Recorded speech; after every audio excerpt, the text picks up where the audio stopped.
I always knew I was different. The whispers in my mind, they started when I was young.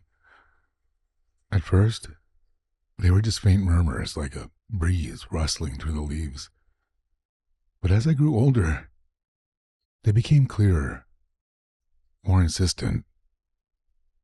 He told me things, showed me images of what I could become, what I should become. I tried to ignore them, but how do you silence your own thoughts? My first kill was an accident. At least, that's what I told myself. It was a rainy night, and I was walking home from school, taking my usual shortcut through the old park. I saw him there, a boy from my class sitting on the swings. He looked so sad, so lonely. The whispers told me to approach him, and to comfort him, and I did. We talked for a while, but then the whispers grew louder, more demanding. I don't remember much after that.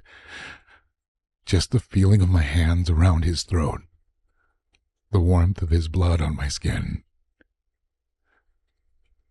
When it was over, I felt a strange sense of peace. The whispers were quiet for the first time in years. I thought that would be the end of it, that the whispers would leave me alone, but they didn't. They came back, stronger than ever. They praised me, told me how good it felt to be in control, to take a life. I tried to resist, but the urges were too strong. I needed to feel that power again. Next time was easier. I planned it meticulously, choosing my victim carefully. A young woman walking home late at night. She never saw me coming.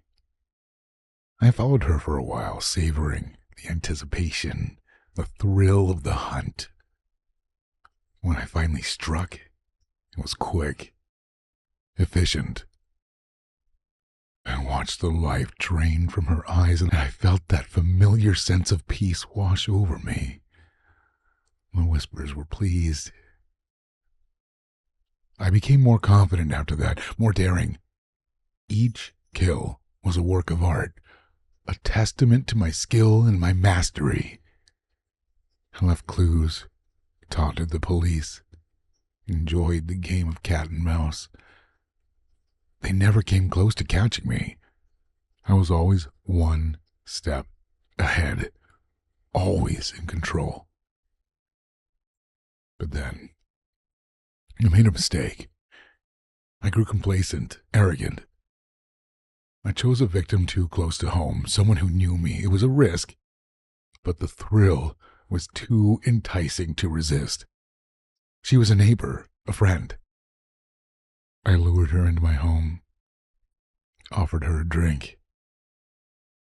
The whispers were practically screaming with excitement. She struggled more than the others and fought back. I hadn't expected that. In the struggle, I left a clue, something that could tie me to the crime. Panic set in, the whispers turning to screams of anger, fear. I had to cover my tracks, clean up the mess. But it was too late. The police were closing in. I knew they would come for me eventually. Knew I couldn't keep the charade up forever. I couldn't stop. The need, the hunger was too strong. The whispers were my only companions. My only friends. They wouldn't let me go. The day they came for me, I was ready. I welcomed it. The whispers told me it was time, but that my journey was over. As they led me away, I felt a strange sense of calm. I had played the game and played it well. I had left my mark, a legacy of fear and death. The whispers were silent. In the cold, sterile confines of my cell, I wait. Whispers are gone now, replaced by a deafening silence. I should feel remorse, guilt, but I don't. I feel empty, hollow. I am a shadow, a ghost of the man I once was. And in that emptiness, I find a twisted sense of peace. They call me a monster, a psychopath. Maybe I am. But I was also a master of my craft, an artist in a world that never understood me. And as I sit here waiting for the end, I can't help but smile. Because in the darkness, in the silence, I am free.